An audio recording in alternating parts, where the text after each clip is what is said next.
Bien, pues hemos comenzado el programa Día a Día con esa comisión de investigación sobre la Dana, en la que el presidente en funciones, Carlos Mazón, acudió ayer voluntariamente al Congreso de los Diputados y se sometió a interrogatorios durísimos por parte de algunos diputados. En concreto, nosotros hemos comenzado este informativo, este programa, con el interrogatorio del diputado y líder de los socialistas ilicitanos, Alejandro Soler. Vamos a recordar esos momentos, los que hemos querido destacar con respuestas de Mazón. Vamos con... ¿Qué bebió durante la comida? Agua y algo de vino. ¿No bebió nada más? No. ¿Se encontraba usted en óptimas condiciones para hacer su trabajo? Sí. ¿A qué hora usted dejó a la señora Maribel Vilaplana en el parking? Ya le he dicho que yo con precisión de minutaje no se lo puedo decir. ¿A qué hora la dejó? No puedo hacer un ejercicio de improvisación. ¿A qué hora la dejó? Lo que sí que le puedo decir... Una hora aproximada, no me dé un discurso, una hora aproximada, por No favor. puedo entrar en el minutaje concreto. No sabe hora aproximada. Lo que sí que... Hora que usted quiera. Señor Mazón, ¿de la comida al parking llevó escoltas, sí o no? No. Después del parking... Exactamente, ¿a dónde fue usted? Dígame un sitio, no se extienda, un sitio. Al Palau de la Generalitat. ¿Por qué medio? Andando. ¿Pasó usted por su casa? No. ¿Llevaba usted escoltas? No. ¿Se cambió de ropa en ese interín? No. Me puse el jersey porque tenía frío. Usted tenía muchas expectativas puestas en esa comida. Se había dejado la tarde libre. Había dejado la tarde libre a sus máximos colaboradores, Cuenca y Lumbreras. No es verdad. Se había llevado usted incluso una muda por si le hacía falta. No, señor. Usted, evidentemente, tenía muchas expectativas. Pero, déjame acabar. Pero qué machismo. Y pese a lo que ocurría, Mazón, y pese a toda la información, usted no cambió. Usted ha sufrido bulos machistas muy graves, usted no se personó, señor Mazón. Estoy hablando yo. Usted no se personó. Usted no se personó. Señor usted Mazón, ha recibido bulos machistas muy graves. Señor Mazón. No se los fabrica a los demás. Señor Mazón, usted no se... Un momento, por favor. Pues esta misma intervención la acabó el diputado socialista de Elche, Alejandro Soler, pidiéndole al presidente en funciones que deje su acta de diputado, que diga la verdad y que convoque elecciones anticipadas. Jesús Pareja, Hoy, por motivos de ese pleno y de esas comisiones de pleno, hemos cambiado la tertulia. No vamos a tener a los grupos políticos, sino a los exconcejales hoy aquí. Abrimos plano y presentamos a nuestros contertulios. Tenemos a Jesús Pareja, exconcejal, politólogo, bienvenido. Buenos días, a gracias. Martínez Pujalte, exconcejal del Partido Popular y asesor de la alcaldía de este equipo de gobierno, bienvenido. Buenos días. Tenemos por parte de la oposición al exconcejal del Partido Socialista y actual diputado autonómico, Ramón Abad. Bienvenido, Ramón. Hola, buenos días. Y al exconcejal de Compromís, Felipe Sánchez. Buen día. Bien. Bueno, Jesús Pareja, ¿qué te ha parecido la intervención de el interrogatorio de Alejandro Soler ayer en la comisión de la Dana?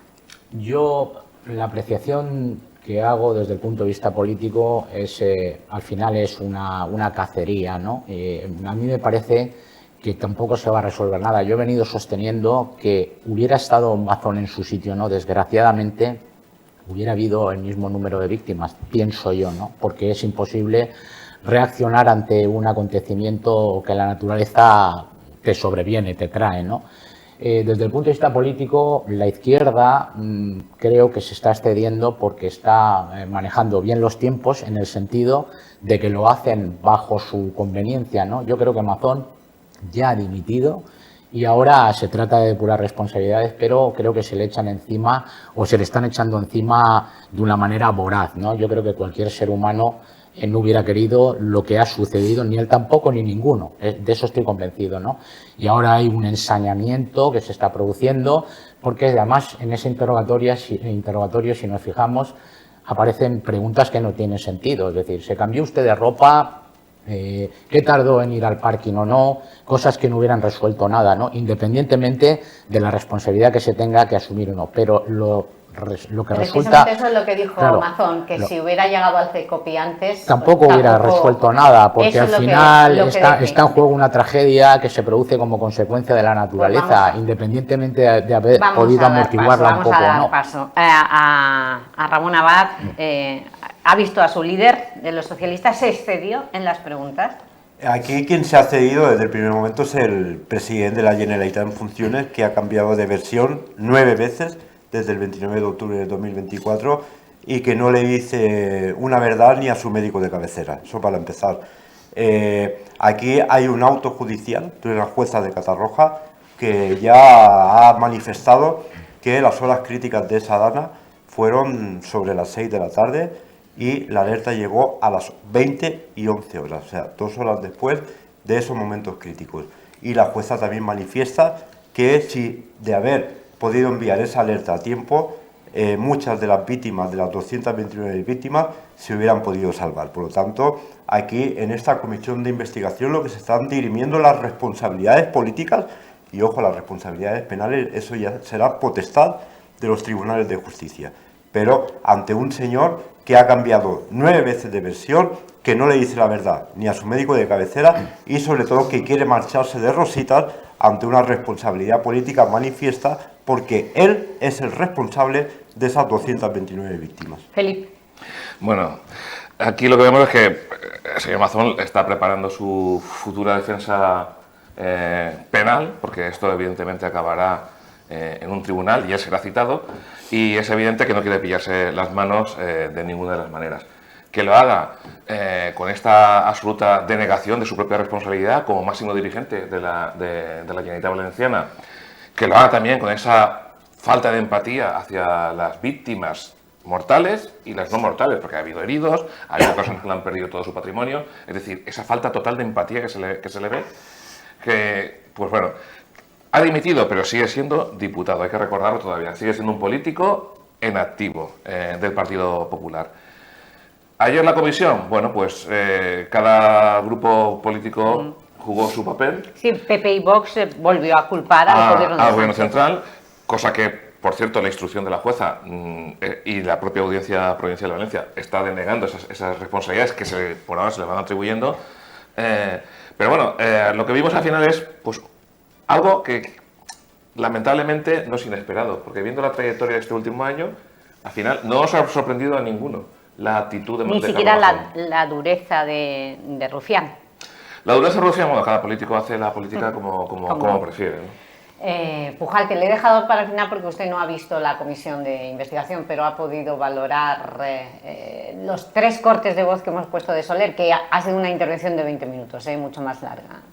Sí, no voy a hacer una valoración. Yo diría de la intervención de Alejandro Soler que la primera parte de la intervención me parece correcta. Comienza haciendo unas preguntas que tienen una respuesta explícita.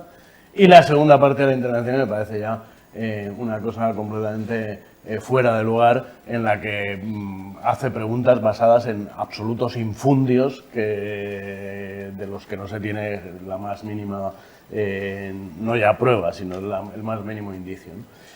Haciendo una valoración más general, yo lo que diría es que, bueno, el señor Mazón ya ha pedido perdón. El señor Mazón ha dicho que él tenía que haber cambiado su agenda ese día.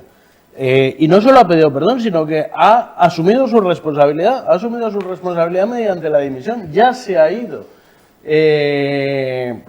Cabría recordar si otros políticos no debieron haber también cambiado su agenda ante la magnitud de la tragedia. Y, desde luego, acusar, como se ha hecho, de la responsabilidad absoluta de los 229 muertos a una persona, vamos, yo creo que en realidad los 229 muertos los provocó el agua, ¿no? No los provocó Carlos Mazón, ¿no? ¿Habría sido distinta la situación si hubiera acabado la comida un poco antes? O en realidad lo que sí que habría hecho que la tragedia no se hubiera producido es que se hubieran realizado las obras en el Barranco del Pollo que habían sido paralizadas por la ministra de Medio Ambiente. En realidad estamos ante una tragedia natural a la que ha habido unas respuestas mejores, peores. Carlos Mazón es el único que ha asumido su responsabilidad por entender que su respuesta no fue la más adecuada. Y yo creo que todo lo demás es filibusterismo político. ¿Para qué queremos responsables políticos si el día más trágico, el día que más falta nos hacen, abandonan su responsabilidad para irse a comer con una periodista. Porque pero si Carlos Mazón hubiera estado de viaje oficial, nadie le puede asumir ninguna responsabilidad. Si hubiera estado en su trabajo, nadie le hubiera podido asumir ninguna responsabilidad. Pero abandonar tu única responsabilidad ese día, que era proteger al pueblo valenciano, para irte a comer con una periodista, eso no tiene ningún perdón. Y lo que es lamentable es que aquí se diga, no, es que ya ha dimitido, pasemos ficha.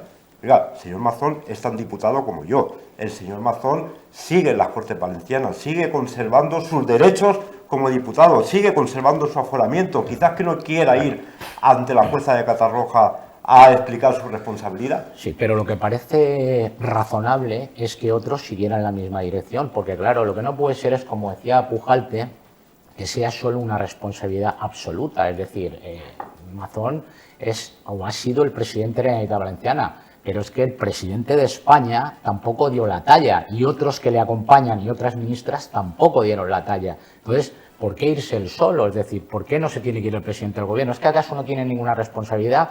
¿O es que acaso escuchar la frase famosa cuando se dice, si quiere o necesitan ayuda, que la pidan? Eso no es verdad. Eso es un bulo. Eso es lo que apareció en los medios de comunicación. Eso es un bulo. Eso no es verdad. Lo que está claro, Tan es bulo que, como los otros. señor Soler. Lo que está claro es que, por un lado, hay una persona que ha asumido responsabilidades y se ha marchado, y es verdad, y se depurarán en sede judicial lo que toque, pero por otro lado, el Partido Socialista se ha puesto de perfil, se ha ladeado. El presidente de España, Pedro Sánchez, ha tenido la habilidad suficiente como para dar a entender que esto no ha ido con el gobierno central, como si el gobierno central no tuviera nada que ver en esto.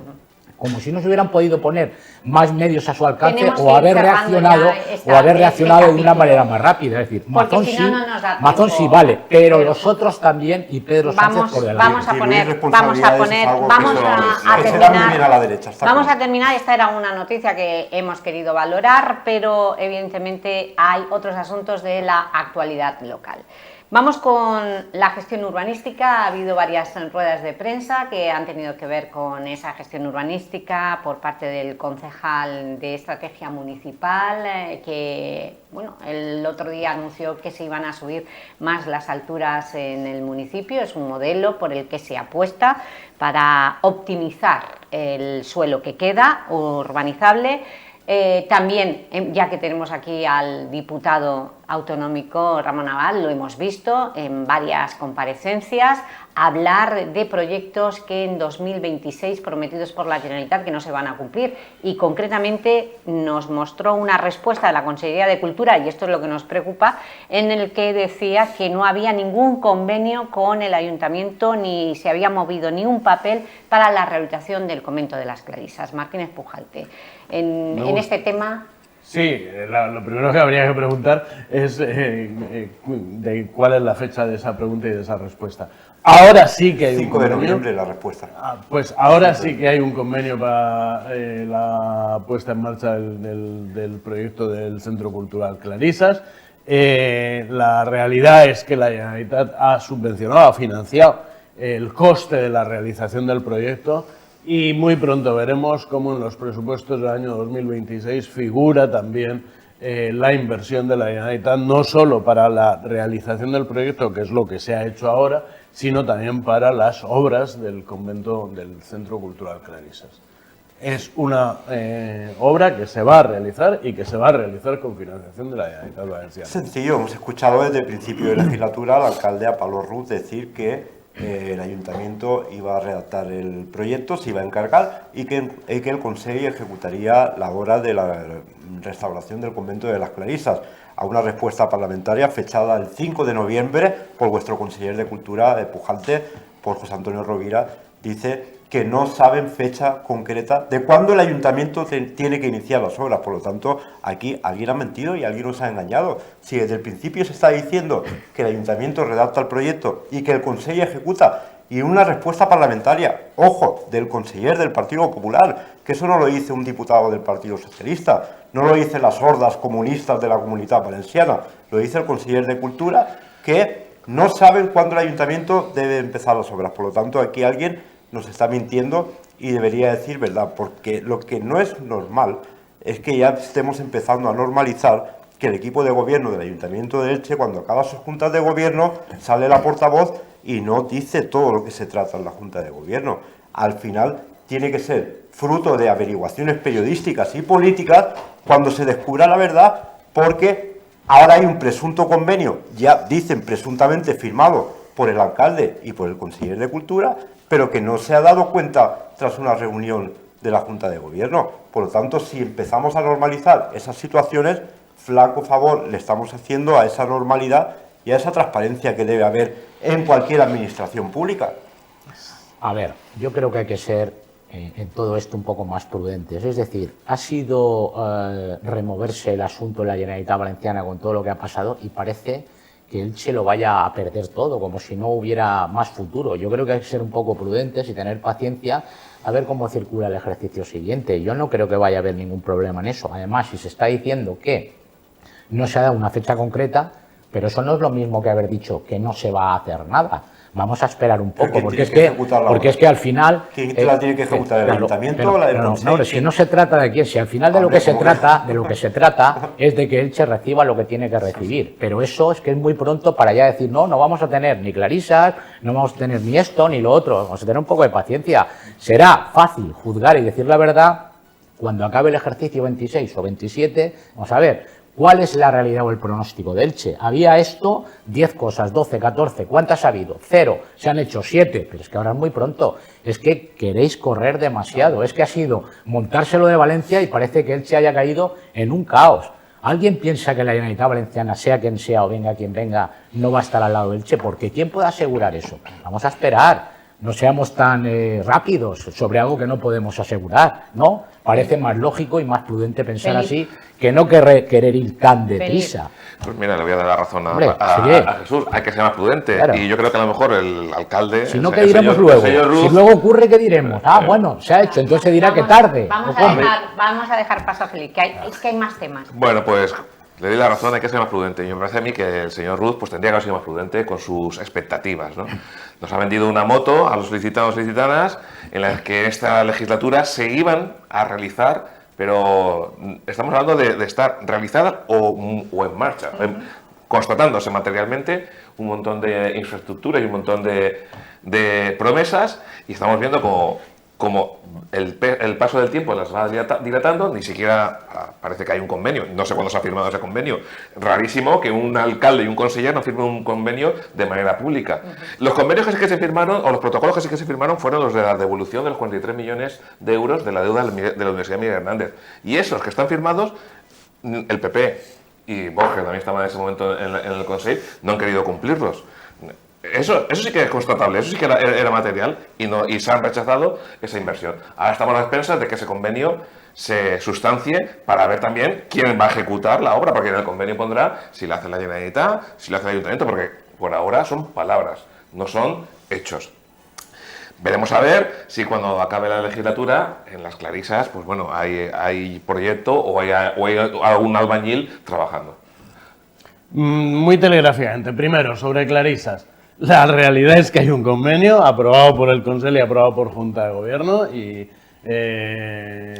los compañeros del Partido Socialista de Compromís saben perfectamente que los convenios se pueden firmar electrónicamente, no hace falta firmarlos con firma pública y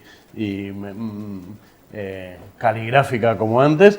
Y la gran novedad es que mientras antes se había dicho que el Ayuntamiento iba a realizar el proyecto y la Generalitat iba a ejecutar la obra, ahora la gran novedad es que la Generalitat también ha subvencionado el proyecto. El coste de la realización del proyecto de Clarisas, que es un coste de 200.000 euros, va a ser subvencionado, ha sido subvencionado íntegramente por la Generalitat. Y la Generalitat va a subvencionar, y lo veremos en los presupuestos del 2026, va a subvencionar también las obras de realización de las clarisas. Una segunda cuestión, el protocolo de los 43 millones, ya se hemos discutido mucho sobre eso, un protocolo, un papelito sin valor jurídico alguno, sin valor jurídico alguno. Ahora nosotros hablamos de convenios con eficacia jurídica, no de protocolo. Hay que fiarse y tercero, a la luz pública, un convenio ha sido aprobado por la Junta de Gobierno del Ayuntamiento de Elche y ha sido aprobado por el Consejo.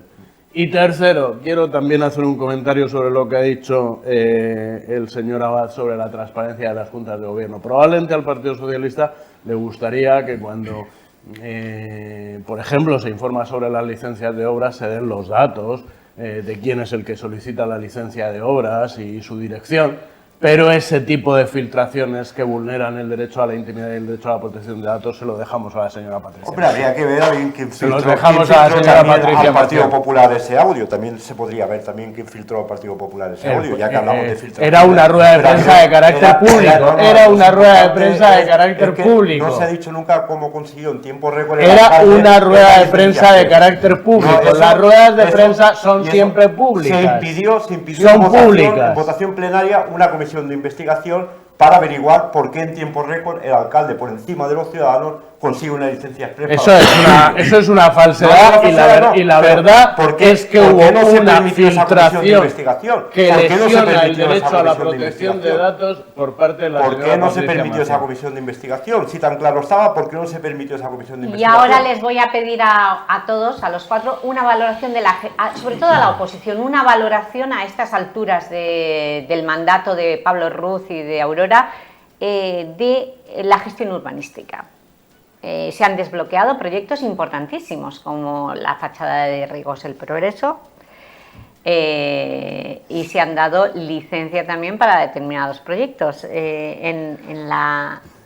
Los accesos del Martínez Valero parece que ya están en marcha, tramitándose con el reparto de las cargas económicas. Bueno, ¿qué valoración del 1 al 10, qué valoración ponen ustedes a la gestión urbanística? Bueno, la gestión urbanística... También desbloquearon en la ampliación, una segunda parcela para el Palacio de Congresos, bueno, un sinfín de proyectos. Bueno, pues desbloquear una parcela sobre la que ya se avisó por parte de la oposición de que esa parcela debería de incorporarse al proyecto, y se negó en un principio por parte del gobierno del PP y Vox que esa parcela fuera necesaria. Luego, posteriormente, hasta la propia Diputación dijo esa parcela es necesaria. O sea que vamos a poner las piezas del puzzle en su sitio. Lo del edificio de Riegos del Progreso, nosotros nos encontramos con que la Consejería de Cultura en su momento dictamina en contra de poder mover esa fachada. Ha habido un cambio de criterio en la Consejería de Cultura ahora por parte de los técnicos y se permite eso. También la realidad es que, permitiéndose eso a los propietarios del edificio de Progreso, los propietarios del edificio de Progreso parece que no tienen interés en hacer ese traslado, y el ayuntamiento decide comprar ese edificio. Eso es lo que ha pasado, eso así sucintamente. Destinar dinero público a un edificio que no sabemos a qué se va a destinar tampoco. Se ha comprado un edificio que tampoco sabemos qué uso va a tener el día que se realice. La cuestión del resto por ejemplo, del Estadio Martínez Valero, pues al final los propietarios de esos terrenos ya comienzan a realizar las promociones para construir, y evidentemente se tiene que urbanizar. Y luego está también el otro factor, la reactivación del sector de la construcción, sí, pero eso y tiene con que la ver... presentación de ese plan de vivienda de casa fácil. Lo que estamos viendo también es que siempre ya en la pasada legislatura también ya vimos cómo se estaba reactivando a mediados de la legislatura, y se comenzó a reactivar el sector inmobiliario, se empezó a construir en el sector del Corte Inglés, por ejemplo, comenzó a reactivarse. Vemos que esa línea, debido también a la buena marcha de la economía que estamos viendo también a nivel estatal, pues se ha reactivado. Yo sí que de verdad que en la cuestión urbanística lo que vemos es proyectos planteados como el de reformar la ley del Palmeral, precisamente para afectar a la zona de protección del Palmeral, a esa zona de confort en el que está más regulado urbanísticamente esa protección, y parece que el gobierno del PP y Vox lo que quieren es poder meter mano a esa zona de confort, no sabemos de qué manera, lo cual también siempre pone en riesgo uno de nuestros patrimonios mundiales. Ramón. Lo que te permite el urbanismo es, mediante esas herramientas, diseñar y planificar la ciudad que se quiere en un futuro. Están diseñándola. ¿Qué modelo de ciudad? Ahí es la cuestión, es que no sabemos realmente qué modelo de ciudad plantea Pablo Ruz para el futuro de Elche. Sí que sabemos que el presente lo quiere con mucho clero y con muchas sotanas, pero no sabemos el futuro, la planificación urbanística y ese modelo de ciudad. No se está pensando como pensaron anteriores alcaldes del Partido Socialista, como se tuvo una idea de ciudad, de ser una ciudad que tuviera una capital económica, que progresara económica y se hiciera el parque empresarial de Torrellano, por ejemplo, o ese modelo de ciudad que protegiera los huertos del centro urbano para que pudieran ser declarados Patrimonio de la Humanidad o conservar el patrimonio. A día de hoy, insisto, no hay un modelo de ciudad más allá de los trámites burocráticos que determinadas actuaciones puntuales se han permitido desatascar. Se reunió con todos los pero para eso gobiernan, para eso gestionan. Están en el ayuntamiento para solucionar los problemas también. Y se han solucionado, dicen que han solucionado, veremos, el tema de la fachada de Riego pero eso, para eso están, para gestionar. Pero oiga, a día de hoy, ¿qué modelo de ciudad para el futuro tiene el ayuntamiento de Elche? Eso lo va a contestar No, exactamente. Muy telegráficamente, a mí me gusta ser telegráfico porque creo que las ideas breves llegan con más facilidad. Primero, el resumen de la gestión urbanística del Ayuntamiento de Elche en estos 2 años y medio es que se han desbloqueado proyectos que llevaban años y años enquistados. Se han citado algunos de ellos y yo añadiría la ampliación del parque empresarial entre esos proyectos. Segundo, en relación con el Palmeral, que es uno de los aspectos importantes de nuestra ciudad, se está dedicando mayor atención a la protección, cuidado y uso adecuado, por ejemplo, uso agrícola, de los huertos de palmeras. Se está prestando más atención que se había prestado jamás. Y tercero, en relación con la reforma de la ley del Palmeral, ¿ustedes realmente piensan que la reforma interior del edificio Capitolio afecta al Palmeral de Elche? ¿Usted realmente piensa, señor Felip, que la reforma interior del edificio del Capitolio afecta al Palmeral de Elche? Según la ley del... Habrá casos y no, casos. yo pregunto ese caso. ¿La reforma interior del edificio Capitolio afecta al Palmeral de Elche? Pues un edificio protegido interiormente, por lo menos la escalera. Sí, pero afecta al Palmeral de Elche, que es mi pregunta. Es decir, exigiría...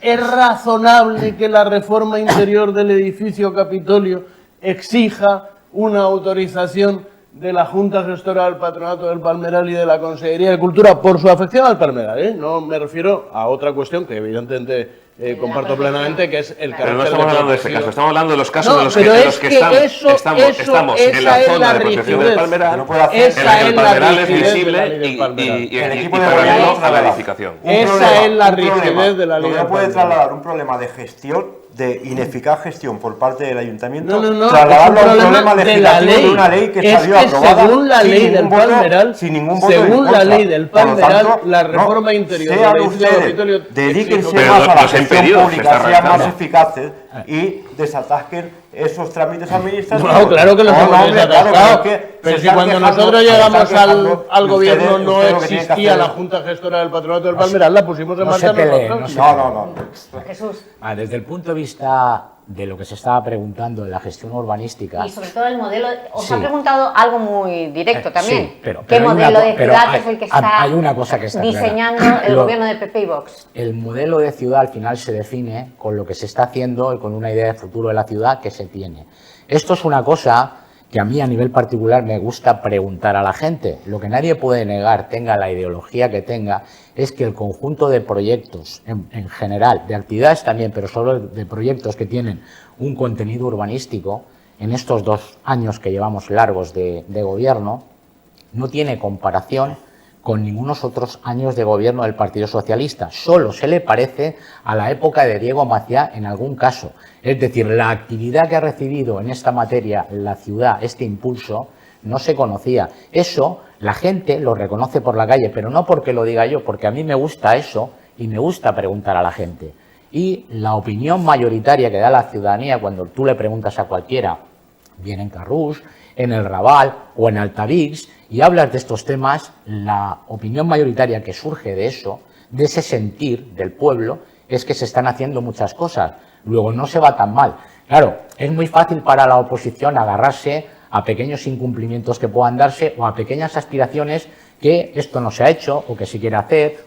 Y otra cosa que me llama la atención es cuando decía Felip que la buena marcha de la economía. Vamos a ver, ¿cómo puede haber buena marcha de la economía si los jóvenes no pueden acceder a la vivienda?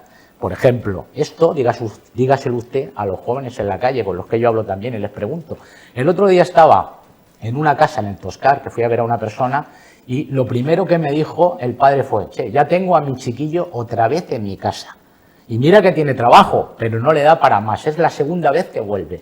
¿Eso es una buena marcha de la economía? Claro. ¿Y por qué no pide el gobierno municipal que se aplique las zonas censuradas? No, si no se trata de, claro, de lo que se trata, es que esa buena marcha de la economía es ficticia. Hay una medida y que menos ha mal, perdón, y menos mal que a nivel local se hacen cosas o se están planteando cosas. Porque exactamente, por lo menos se hace algo, pero esa es una competencia donde el Estado tiene mucho que decir y que hacer. Y donde, sí, pero es que el Estado no ha impulsado ninguna de las 184.000 viviendas que ya prometió Pedro Sánchez, entre otras tantas. Esto lo tenemos ahí. Y ahora parece que va a ser, o esta es la legislatura, decía la ministra, y él mismo, de la vivienda. ¿Qué legislatura? Y además se presenta un plan de vivienda 2026-2030. Es decir, ahora un nuevo plan hasta el año 2030, que es lo que presenta el gobierno. Ojo, que esto le afecta a Elche, y por eso lo digo, no por otra cosa. El plan actual se acaba en 2025. Pero, ¿qué resultados ha dado ese plan? ¿Qué resultados ha dado ese plan? ¿Cuántas viviendas? Plan de por vivienda decir algo, no, pero hombre, tiene que ver con el urbanismo y con el modelo de ciudad. Ha sido que el Partido Popular, el Consejo del Partido Popular no destinó dinero para la renovación del barrio San Antón, por ejemplo. Eso es lo que pasa con este plan este año. Y eso le afecta a Elche también. El Consejo del Partido Popular, en vez de destinar dinero de ese plan a la renovación de San Antón, lo que la gente dice en la calle, desde un punto de vista neutral, no de otra manera, es que las cosas las ven bien en la ciudad y que se están haciendo muchas cosas en la ciudad. Eso es lo que dice la gente. Vale. Ahora ustedes, que tú no eres un centro de estudios sociológicos, pero es que de verdad, tú al final hablarás con quien hablarás, igual que nosotros hablamos con otras personas que te dicen que las cosas van bien y las cosas van mal. Vamos a poner las cosas en su justa medida también. Permíteme entonces que te diga, que le preguntes tú a la gente a ver qué te dice. Y saca tu propia conclusión. Vamos a dejar que hable Ramón Abad, porque los socialistas también pisan la calle. Pero es que yo no puedo arrogarme lo que dice toda la gente. Yo no me arrogo nada, yo sencillamente es un testimonio. La gente dice lo que siente la calle.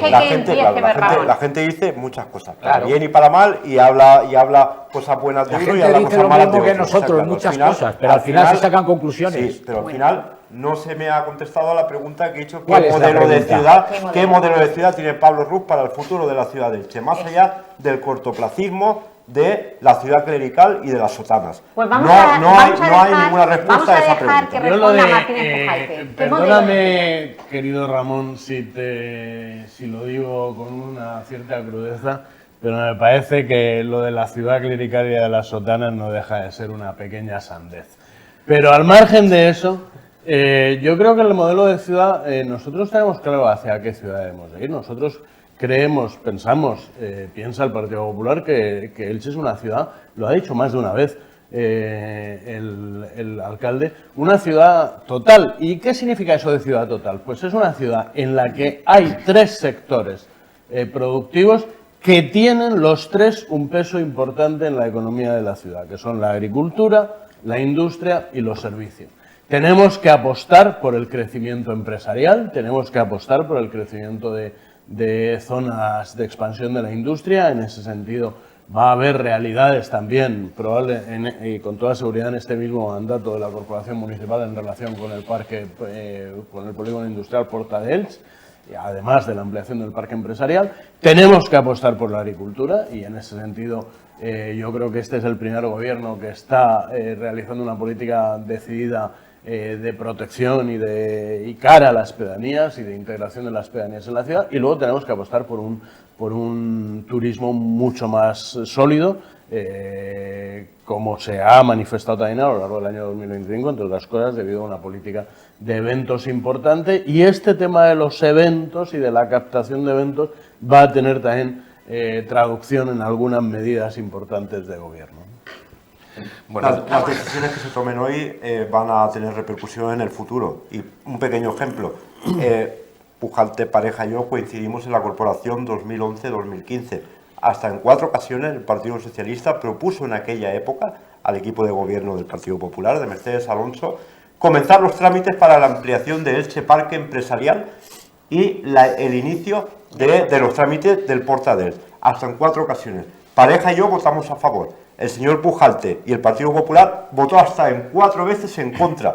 Por eso las decisiones de hoy repercuten en un futuro. ese retraso de 4 años que bloqueó el Partido Popular del señor Pujalte, del señor Ruz y de la señora Mercedes Alonso, hace que a día de hoy no tengamos perfectamente desarrollado el Parque Empresarial. Pero del Por 15 lo al tanto, 23 y hubo pareja, tiempo, y no votamos a favor. Ya, hasta pero del 4 veces. 15 al 23 Hoy, hubo si piensa tiempo. otra cosa 8 distinta, años No, después, que 8 8 años años después estábamos del igual, gobierno eso también es verdad. Hombre, ya, pero luego igual estuviste no en el estábamos, equipo de igual no gobierno estábamos. que algo harías para avanzar en esos trámites, algo harías para avanzar en esos trámites. Pero Por lo sí, tanto, claro. es Pero es algo que ¿quién las se- decisiones de vamos hoy a ver, repercuten ¿quién en el se puede mañana. oponer a ese tipo de políticas? Yo El desde Partido luego que Popular se no. opuso Yo- en 4 sí, pero ocasiones. yo no lo hice. Ya, Lo que claro. sí que es evidente es que después de eso vinieron 8 años después de gobierno socialista, vacío respecto de eso, donde pero no en se movió. esos momentos- No, es que 8 años. No te eches piedras a tu propio tejado, que tú estabas... Yo estaba en el, claro que estaba en el gobierno. equipo de gobierno, pero con una particularidad. Estaba yo solo y el Partido Socialista tenía un peso específico sobre el gobierno. Y yo estaba, permíteme que lo diga, de una manera, bueno, pues de aquella manera. Primero porque yo no daba mayoría y en segundo lugar porque al final el control lo tenía el Partido Socialista.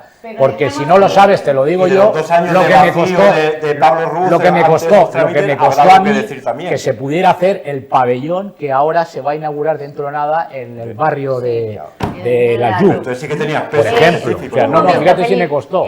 Ponga usted en contexto histórico la pregunta de Ramón Abad, ¿por qué en ese mandato de Mercedes Alonso ustedes votaron en contra de la ampliación? No sé, pues yo creo que no hay que más que retrotraerse a qué fueron los años 2011-2015. Estamos hablando del momento de la crisis económica más potente de la historia de España en los últimos 40 años probablemente.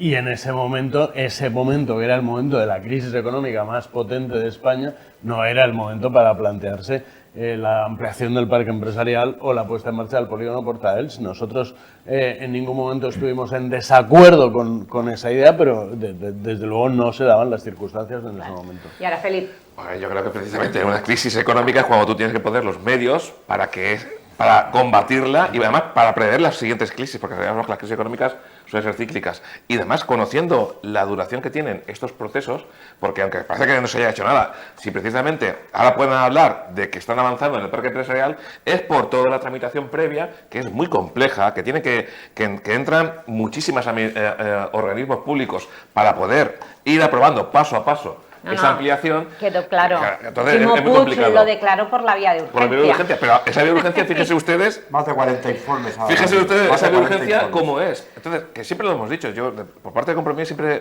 más pedimos que quizás a lo mejor ese tipo de normativas que van encaminadas a dinamizar la economía tienen que tener una respuesta mucho más rápida y ágil. Y como de la estamos administración. hablando precisamente de ese modelo de ciudad, Pujalte ha citado esos 3 grandes bloques, industria, servicios y agricultura, pero vamos a hablar de la cultura, porque también ha sido noticia estos días la retirada de una de las esculturas al aire libre de Salvador Soria que teníamos en el PAN de la Generalitat. Y hay preocupación en los vínculos culturales. Esa escultura se va a retirar de la rotonda del Bar de la Virgen.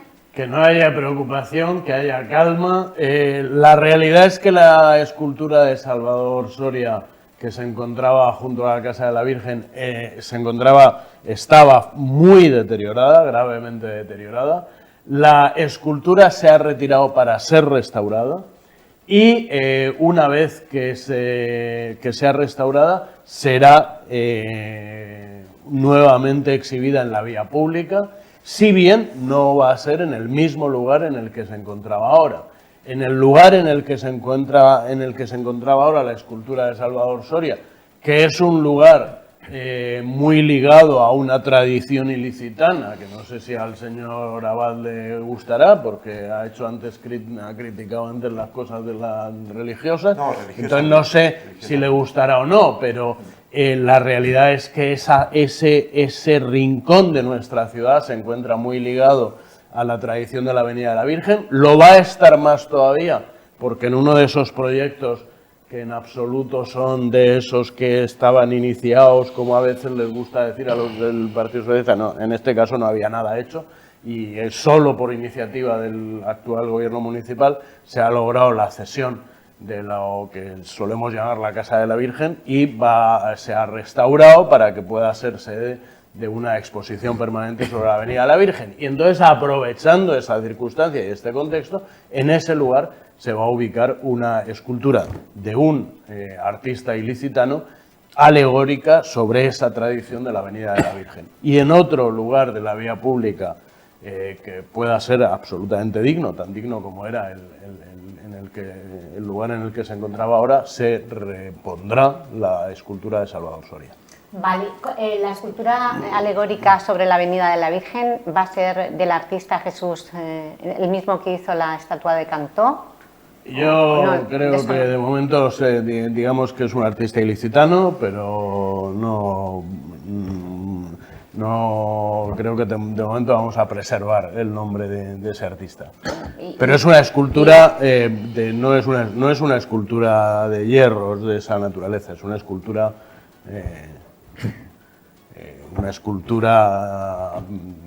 digamos en piedra, creo.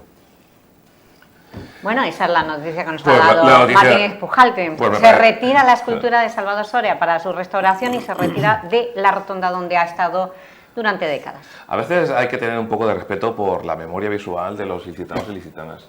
Es un monumento que lleva décadas allí, al cual nos hemos habituado. Es uno de los pocos monumentos de arte contemporáneo con cierta entidad que está situado en un sitio bastante visible. Yo creo que eso hay que tenerlo en cuenta, hay que tenerlo muy en cuenta. Y hay que tener también un respeto precisamente por esa historia que tenemos todos los ilicitanos y ilicitanas de tener ese monumento ahí, que es bastante conocido por toda la ciudadanía y muy reconocible, que está asociado ya a ese lugar. Y yo entiendo que la Casa de la Virgen está ahí, pero también tenemos un monumento de Cantó al lado del puente de la Virgen, precisamente por esa tradición de la Avenida de la Virgen. O sea, está representado ya en nuestras calles, ya está representado ese hecho. Yo aprovechar, bueno, pues que el alcalde es tan católico para hacer una política de religiosidad total en las calles ilicitanas y cada cambio que haya sea para poner algo que marque el catolicismo del alcalde, pues bueno, sinceramente Pon ejemplos de me eso. parece un poco Pon ejemplos de eso, pon ejemplos de eso, cada cambio. No, es que, por ejemplo, seguro que le parece una cosa católica y ofensiva para Por el ejemplo, pluralismo la en escultura del Domingo vamos a de ver, Ramos. Según lo último que he Vamos visto, a ver, en la estamos hablando no del alcalde. se va a poner No una estamos- estatua del cardenal Herrera, ¿no? Estamos hablando Por lo que de leí la últimamente. madre de iniciativa Dios, de la estamos hablando de la vamos, madre. universidad. Dos estatuas que pones y dos estatuas que pones son religiosas, pues apague, vamos. Aparte, es un cambio. Creo que también hay A mí otra me parece que hay que estatua. tener respeto por lo que tenemos creo ya. que hay Porque otra. no todo lo que hay en la ciudad hay que cambiarlo. No, pero O sea, es no un todo lo cambio que hay en la ciudad acertado. hay que Yo no cambiarlo. vería bien que Me se parece. eliminara y fuese un almacén del ayuntamiento. Lo que se va a hacer es identificar el entorno de una manera más adecuada. Entonces, no pasa nada por cambiarlo, un cartel. porque no lo estás eliminando.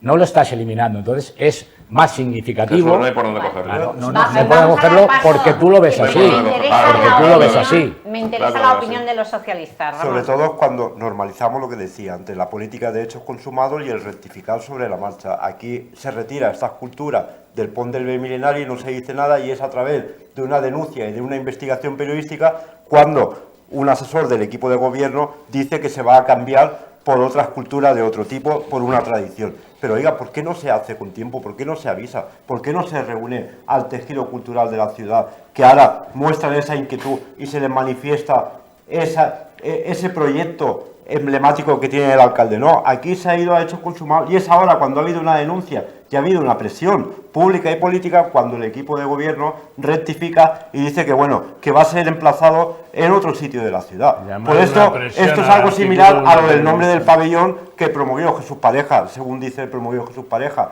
Iba a ser Reina Sofía y cuando ya se ha dicho que, oiga, que hay otras cosas aparte de la monarquía y de los reyes y de las reinas y de los príncipes y de las princesas, como atletas de la ciudad que han participado en Juegos Olímpicos o en Juegos Paralímpicos que merecen ese reconocimiento, pues el alcalde ha dicho que rectifico porque me he equivocado. Yo creo que esa forma tan hiperbólica de hacer política, esa forma tan exagerada, sobre todo con tanto aspaviento político de hacer las cosas, al final te lleva a cometer estos errores que a través de la presión pública y a través de la política de hechos consumados tienes que rectificar. Pero ojo, la exclusiva no va a ser en Teleelch, la exclusiva será en otro medio. No ha dicho finalmente qué obra va a ser, la exclusiva será para otro día. Es cuando un equipo de gobierno vive acostumbrado a la política, a la ciencia ficción y a la venta de humo. Es que no tienen otra cosa. Yo, desde luego, lo de la presión pública, vamos, no he visto todavía ninguna manifestación para salvar la escultura de Salvador Soria. Aparte de que no hay que salvarla porque es que lo que estaba era muy, muy deteriorada. Y entonces, bueno, pues son decisiones que se toman con normalidad, con la normalidad institucional, con la misma normalidad con que otros equipos de gobierno han puesto las esculturas que han querido en las calles de la ciudad y me parece muy bien que las hayan puesto porque son decisiones que entran dentro de la actividad administrativa ordinaria y en este caso es retirar una estatua porque está deteriorada y luego ya se puede tomar una decisión sobre su ubicación y llevarla a otro sitio. Volver a ponerla en su sitio. Decisiones de la normalidad administrativa que cualquier alcalde de Elche en ejercicio de sus potestades en los últimos 40 años ha adoptado y que también el señor alcalde, el señor Pablo Ruz, pues es competente para adoptar, al igual que han adoptado decisiones similares a otros muchos alcaldes que ha habido a lo largo de estos años. Creo que no hay que darle más en 8 años de gobierno anterior no se retiró ninguna estatua. No, pero sí se quitaron calles, por ejemplo, se quitaron calles. Hombre, por favor. El mayor acierto que hizo esta ciudad fue retirar el nombre de la calle al fascista José María Pemán. José María Pemán, por favor. Y pusimos un artista invitado, Andreu Castillejo. ¿Tendrá usted algo contra él? Sí, ese fue el mayor acierto que tuvo esa ciudad. Retirar el nombre del fascista José María Pemán. Claro, es que eso de hablar de fascismo. Yo no sé si José María Pemán es fascista, pero desde luego. Claro. Hombre, le puso letra. Algo habría que decir sobre qué sería de nuestro misterio actualmente si no hubiera habido intervenciones como las de Eugeni Dosi y José María Pemán. Algo se podría del gobierno de la Segunda República, que lo declaró patrimonio nacional. Pero si queréis que hablemos de historia, lo podemos dejar para ahora.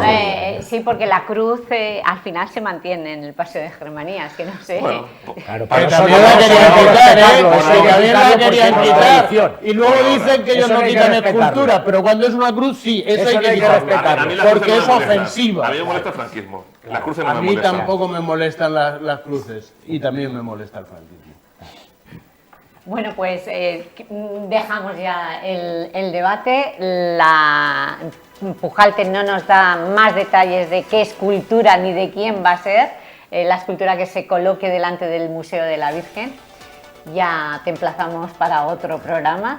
Cuando esté claro se lo preguntaremos al alcalde. ¿Qué escultura es la que... ¿A ti te parece bien que hayan retirado la de Salvador Soria y que pongan una alegoría de la Virgen? A mí me parece estupendo siempre y cuando la de Salvador Soria se conserve, aunque sea en otro lugar, porque es lógico que cuando tú restauras la Casa de la Virgen, pues tenga una alegoría en el exterior, que tenga cierto paralelismo, que le diga algo, porque es un lugar icónico. Estamos hablando de la Madre de Déu, estamos hablando de un huerto que tiene un reconocimiento y una tradición. Entonces, ¿por qué no? Es lógico, solo es de sentido común, no. Pues muchas no gracias, de otra manera. Jesús Pareja, gracias Martínez Pujalte, gracias Ramón Abad, Felipe Sánchez, nos hemos alargado más de la cuenta. No se vayan porque continuaremos hablando aquí de la campaña de Granada Mollar, nuestro cultivo estrella del Candel.